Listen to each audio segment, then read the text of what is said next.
Hello साथियों, मैं आमिर आप सभी का स्वागत करता हूं आपके चहेते चैनल कॉमर्सफुल में। दोस्तों, आज हम लोग एक ऐसे इकोनॉमिक रिफॉर्म के बारे में बात करने जा रहे हैं जिसने भारत की दशा और दिशा को बिल्कुल बदल के रख दिया। बात है 1991 की, जब हमारे देश की इकोनॉमी बिल्कुल ध्वस्त हो चुकी थी, बिल्कुल नीचे जाने लगी थी। फॉरेन एक्सचेंज रिजर्व भी खत्म होने लगा था, साथ ही साथ बैलेंस ऑफ पेमेंट की भी क्राइसिस आई हुई थी। तभी कुछ ऐसा होता है जिसने पूरी तस्वीर को बदल के रख दिया। हमारे तत्कालीन prime minister PV Narasimha Rao और तत्कालीन वित्त मिनिस्टर यानी finance minister doctor Manmohan Singh ने भारत को इकोनॉमी को खोल दिया और 1991 की इकोनॉमिक रिफॉर्म लेके आए, जिसको हम लोग एलपीजी के नाम से जानते हैं। यानी लिबरलाइजेशन यानी उदारीकरण, प्राइवेटाइजेशन यानी निजीकरण और ग्लोबलाइजेशन यानी वैश्वीकरण। तो आइए इस चीज़ को समझने की कोशिश करते हैं कि आखिर इकोनॉमिक रिफॉर्म्स इतना बड़ा क्या चेंजेस ले आया कि पूरा देश का दिशा ही बदल गया। आइए शुरू करते हैं इस टॉपिक को। तो जब ये रिफॉर्म आया तो इसके पीछे कारण था कि क्राइसिस आना, यानी हमारा देश का अर्थव्यवस्था जो था वो टूटने लगा था। फॉरेस्ट एक्सचेंज रिजर्व्स भी खत्म होने लगे थे। तो इस चीज़ को समझने के लिए कि आखिर क्राइसिस क्यों आया, हम लोग को पहले समझना होगा कि आखिर हमारा जो हिस्ट्री है वो क्या कहता है, हमारा देश का व्यवस्था किस तरह काम करता था और क्यों ऐसा सिचुएशन आ गया कि हमारा अर्थव्यवस्था चौपट होने लगा। तो इसे समझने के लिए हम लोग को थोड़ा पीछे जाना पड़ेगा। जब हमारा देश आज़ाद हुआ, 1947 को हमारा देश आज़ाद होता है। उस वक्त क्या होता है कि हम लोग लगभग 200 सालों तक अंग्रेजों के गुलाम रहे। यानी हम लोगों ने कॉलोनियल रूल देखा, उपनिवेशक शासक देखा, जिसमें देखा कि हमारे देश के नागरिकों को काफ़ी कुछ सहना पड़ा। जो डिज़र्व नहीं करते थे वो उन्हें दिया गया। तो काफ़ी कुछ सहा हमारे देश के नागरिकों ने, और इस चीज़ का हमारे बुद्धिजीवियों के यानी हमारे जो लीडर्स थे उनको इस चीज़ का काफ़ी गहरा प्रभाव पड़ा। और वो लोग कॉलोनियल रूल से काफ़ी असंतुष्ट थे, है ना। उनका ये मानना था कि ये बड़ा एक्सप्लोटिव नेचर का है। तो और साथ ही साथ ये लोग रसिया के जो फैबियन सोशलिज्म थे उससे भी काफ़ी इंस्पायर थे। तो इन्होंने एक रास्ता अपनाया कि ना ही तो एकदम पूरी तरीके से कैपिटलिज्म नेचर अपनाना है, ना ही सोशलिज्म नेचर अपनाना है। इन्होंने क्या अपनाया, मिक्स्ड इकोनॉमी अपनाया, जिससे कि स्ट्रांग तो पब्लिक सेक्टर हो, यानी ये जो सरकार का हस्तक्षेप हो तो स्ट्रांग हो, ताकि ज़्यादा से ज़्यादा सोसाइटी को उसके मूलभूत आवश्यकताओं को पूरी करे, और साथ साथ में प्राइवेट प्रॉपर्टी भी चलते रहे और डेमोक्रेसी भी बना रहे, है ना। तो इस तरह चीज़ को अपनाया गया। अब इसका तो कुछ फ़ायदा हुआ, डेफिनेटली फ़ायदा हुआ क्या, जैसे कि पहले हम लोग को फूड ग्रेन्स के लिए भी बाहर के लोगों से बाहर के लोगों पर निर्भर होना पड़ता था। लेकिन फिर क्या हुआ कि देश ने आत्मनिर्भरता पर ध्यान दिया और सेल्फ रिलायंस पर ध्यान दिया, और कम से कम हम लोग जो फूड प्रोडक्शन था वो अपने खुद उगाने लगे और खुद खाने लगे। थैंक्स तो हम लोग को ग्रीन रेवोल्यूशन का करना चाहिए, उसी के कारण ये सब पॉसिबल हो पाया। साथ ही साथ देखेंगे जैसे जैसे समय बढ़ते गया तो जो सिचुएशन पहले इंडिपेंडेंस के वक्त था, यानी कि जो आज़ादी वक्त जो सिचुएशन था, उस सिचुएशन से काफ़ी आगे बढ़ चुका था हिंदुस्तान हमारा, है ना। और कुछ कुछ जो बुराई थी, जैसे कि जो जमींदारी सिस्टम था उसको भी लैंड रिफॉर्म्स के थ्रू हटाया गया। ये कुछ जो चीज़ें थी काफ़ी अच्छी थी हमारे देश के लिए और बहुत मच नीडेड बोला जाए उस वक्त के हिसाब से तो। लेकिन कुछ इकोनॉमिक्स इसको मतलब नाखुश थे। कारण था कि जो पीएसयूज थे यानी प्राइवेट पब्लिक सेक्टर एंटरप्राइजेज, उनका जो परफॉर्मेंस था उससे खुश ज़्यादा नहीं थे, है ना। और साथ ही साथ जो गवर्नमेंट का रेगुलेशन था वो इतना एक्सेसिव था, इतना ज़्यादा था कि उसमें काफ़ी इंगेज था। तो पब्लिक सेक्टर्स भी अपने खुद से वो डिसीजन नहीं ले पाते थे, जिसके कारण उनका परफॉर्मेंस बहुत अच्छा नहीं था। साथ ही साथ देश एक आत्मनिर्भरता के बात पे लगा हुआ था और वो फॉरेन प्लेयर्स को ज़्यादा घुसने देने का मौका नहीं देना चाहता था, क्योंकि एक डर भी था इनफैक्ट कि जो कॉलोनियल रूल हो चुका कि दोबारा उस तरह का ना हो।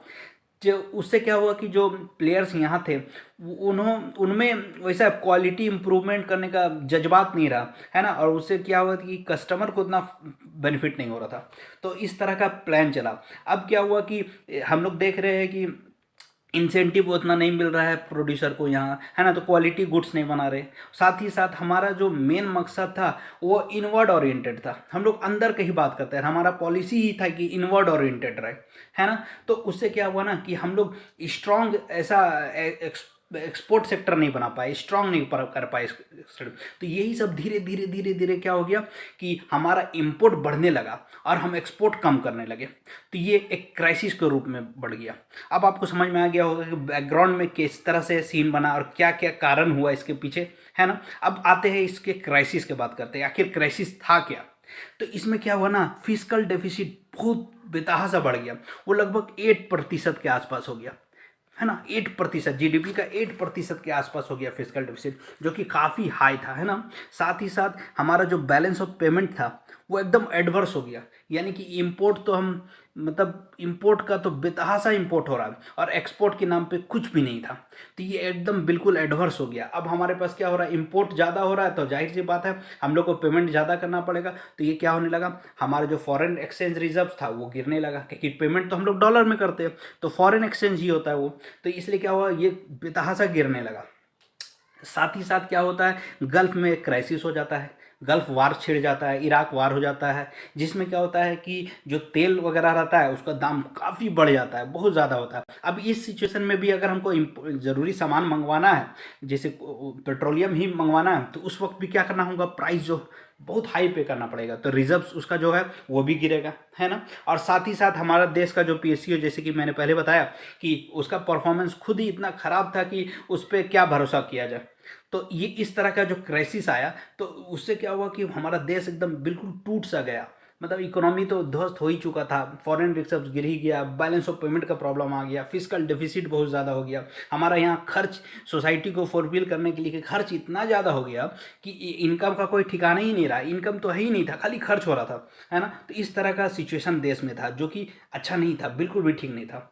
अब आगे बढ़ते हैं, आपको समझ में आ गया होगा कि क्या ज़रूरत था रिफॉर्म्स का, मतलब रिफॉर्म्स लाने का क्या ज़रूरत पड़ गया, क्यों ऐसा ज़रूरत पड़ा। अब आते हैं पिक्चर में दो हीरो, ये थे ये थे हमारे तत्कालीन prime minister PV Narasimha Rao, and ये थे हमारे तत्कालीन वित्त मंत्री जो डॉक्टर मनमोहन सिंह।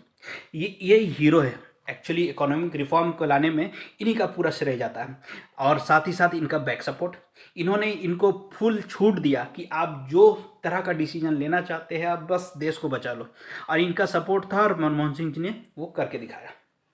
ये लोग जाते हैं आईएमएफ के पास, अपना बात रखते हैं कि ऐसा है कि हमारे पास फॉरेन रिजर्व का ज़रूरत है, क्योंकि यहाँ तो अपने पास पैसा ही नहीं था, बैंक खुद डूब रहा था हमारे देश में, तो वो किससे लेते यार, कहाँ से लाते, है ना। तो अब आईएमएफ भी देखा सिचुएशन तो ठीक नहीं है, तो उसने उल्टा इस पर बहुत सारा शर्त डाल दिया कि सबसे पहले भैया आप लोग तो अपना अपना रुपये को डिवैल्यूट करो, इंपोर्ट ड्यूटी को घटाओ, एक्साइज ड्यूटी को बढ़ाओ, इस तरह का बहुत सारा चीज़ को इन्होंने इंपोर्ट किया।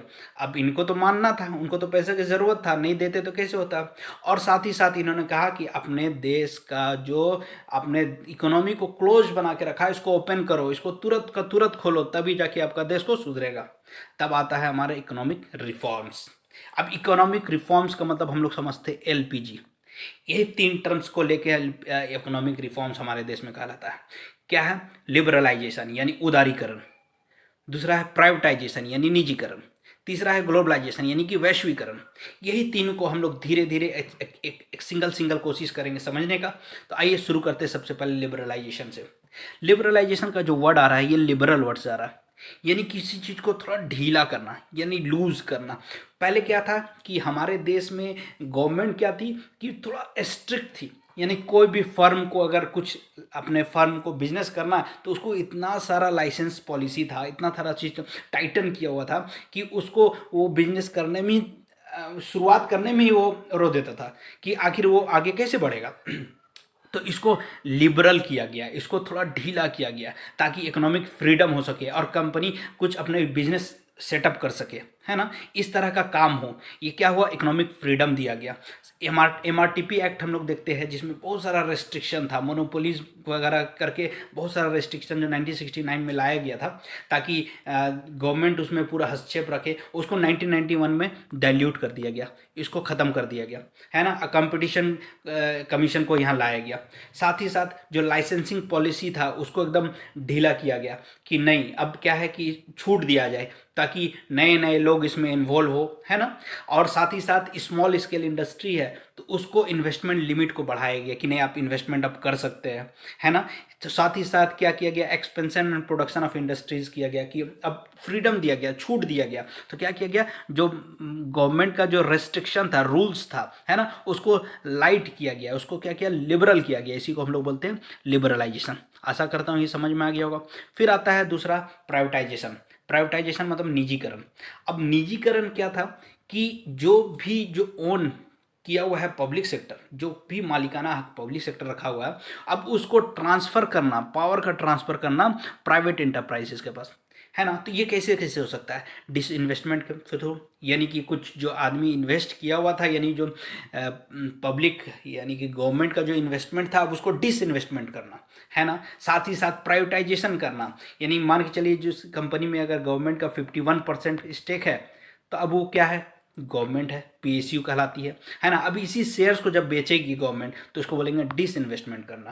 प्राइवेटाइजेशन करना मतलब कि क्या करना, कि जो आपका 51% शेयर है वो अगर गवर्नमेंट के हाथ में रहती है तो पीएसयू होती है, और इससे जैसे नीचे आ जाती है 49% हो जाएगी तो ये क्या हो जाएगा, प्राइवेटाइजेशन हो जाएगा। तो इस तरह का काम किया गया कि प्राइवेटाइजेशन को इंगेज करो ताकि तरलता मार्केट में आए, क्योंकि हम लोग देख रहे हैं कि पैसा का तो पूरा स्थिति बुरा है, तो इसको प्राइवेटाइजेशन किया गया, बड़े बड़े फर्म्स आए, है ना, इस तरह का काम किया गया। तीसरा किया गया ग्लोबलाइजेशन, वैश्वीकरण। अब ये क्या था, ये था बेसिकली अगर देखिएगा तो ये इंटीग्रेशन ऑफ इकोनॉमी, यानी एक देश दूसरे देश से जुड़े रहे। कैसे जुड़ेगा, जैसे वहाँ की कंपनी हमारे यहाँ है, हमारी कंपनी वहाँ जाए, तो इससे क्या होगा, इंटीग्रेशन ऑफ इकोनॉमीज होगा। इससे क्या, बहुत सारा चीज़ है। ऐसे तो ग्लोबलाइजेशन का नाम अगर देखते हैं तो बहुत तरह का चीज़ आता है, लेकिन हम लोग यहाँ पर भी सिर्फ इकोनॉमिक के पॉइंट ऑफ व्यू से देख रहे हैं, है ना। तो इस तरह का काम किया जाए क्या कि अब ग्लोबलाइजेशन कैसे होगा कि जो टैरिफ्स लगता है उसको कम किया जाए। अगर कोई दूसरे देश की कंपनी यहाँ आती है उसको टैरिफ को कम करना हुआ, है ना।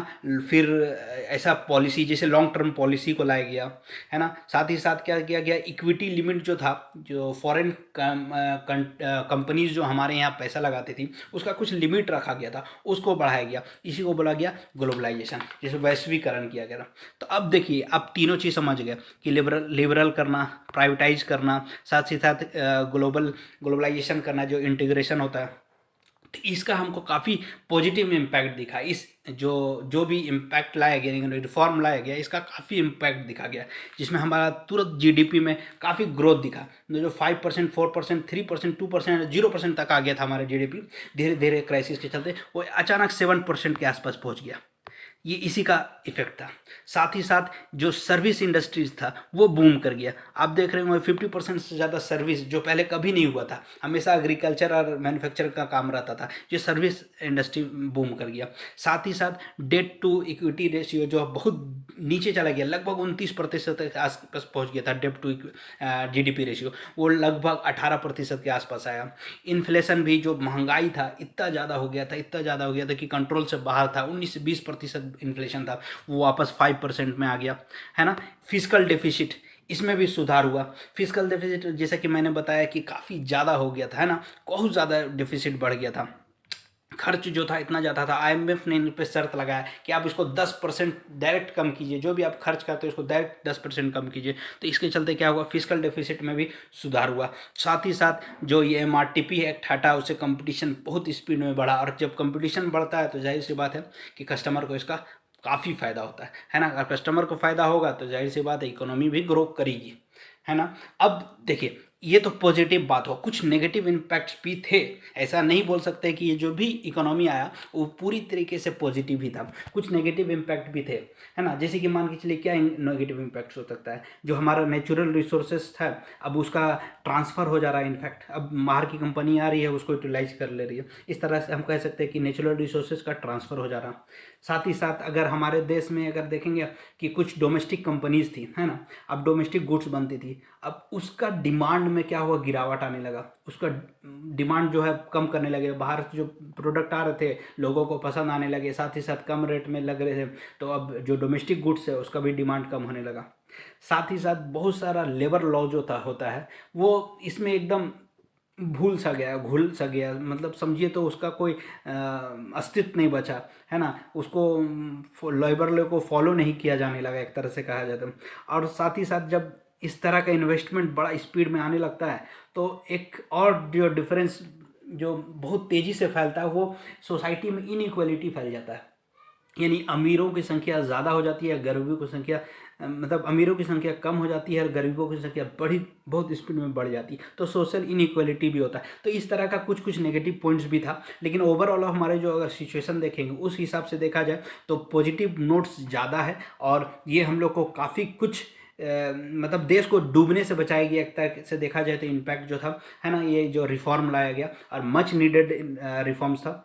तो खैर आशा करता हूँ आपको ये सारा कुछ बहुत अच्छे से समझ में आ गया होगा, हिस्टोरिकल बैकग्राउंड समझ में आ गया होगा कि आखिर इसका ज़रूरत पड़ा क्यों, हमारे देश कैसे फेस किया ये सब चीज़, है ना। तो अगर लिबरलाइजेशन, प्राइवेटाइजेशन एंड ग्लोबलाइजेशन यानी इकोनॉमिक रिफॉर्म आपको समझ में आया है तो क्लास को लाइक ज़रूर करें, अपने दोस्तों के साथ शेयर भी करें और सब्सक्राइब करना ना भूलें।